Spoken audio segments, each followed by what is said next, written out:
Mireille a eu droit à la liberté 55. « Pis, Mireille, comment t'aimes ça, la retraite? Tu t'ennuies pas trop de tes élèves? » Des fois, Mireille préférerait retourner dans ses gymnases, enseigner le sport à sa gang d'adolescents inconsistants, inconscients, insouciants. Ou encore échanger sa vie contre celle d'un de ses frères, Pierre ou Jean. Pendant qu'eux vont jouer au golf en Floride, sa vie à elle est aussi réglée que la vieille horloge qu'elle remonte à chaque matin. Vers 11 heures, elle embarque dans son Jeep, passe par les mêmes rues et les mêmes boulevards. Elle stationne au même endroit, marche jusqu'à la même grande porte vitrée, entre, traverse les mêmes couloirs couleur jaune moutarde malade. Elle salue au passage M. Gingras qui promène sa marchette dans le corridor. Il lui retourne son salut en lui lançant son plus beau sourire grivois et édenté. Elle passe devant le poste de garde, puis l'endroit où ils ont mis un panneau gris sur lequel on lit « Salle de vie ». Une pièce avec 2 entrées, une grande vitre, 2 télés, 30 chaises berçantes et une quinzaine de têtes grises ou blanches ou nues qui dépassent. Jour après jour, c'est toujours la même rengaine qui lui revient dans la tête.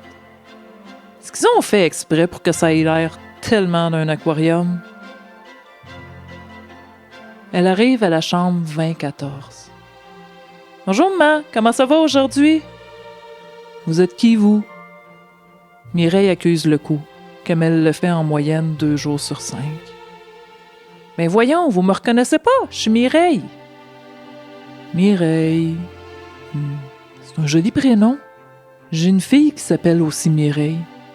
Je crois que c'est la fillette la plus douce au monde. » « Bon, êtes-vous prête à vous habiller, là? On va dîner bientôt. » Mireille va choisir des bas de nylon, une jupe rose, une blouse blanche et une veste beige dans la commode. Elle aide sa mère à s'asseoir sur le lit, puis à retirer l'affreuse jaquette d'hôpital en se demandant pourquoi les préposés sont pas fichus de lui mettre une de ces belles jaquettes qu'elle a achetées pour elle v'là quelques mois. Elle remarque que la peau de parchemin de sa mère est très sèche. Elle retient un juron, lui demande « Ils vous ont pas mis votre crème hydratante ce matin? » Elle aide sa mère à s'asseoir sur le lit, crème les jambes, met les bas, puis la jupe, crème les bras, puis le torse et le dos, met la blouse, puis la veste. Elle crème les mains, s'y attarde un brin. Il y a une lueur qui passe dans les yeux de la vieille dame. « Mireille, te rappelles-tu quand t'étais petite? Tu faisais de l'eczéma, fallait que je te mette de la crème comme ça à chaque fois que tu sortais du bain. T'aimais pas ça, t'arrêtais pas de gigoter, tu voulais juste retourner jouer au dé avec Pierre pis Jean. Mais oui, je me rappelle, maman, c'était des belles années quand on était sur le rang Bellevue.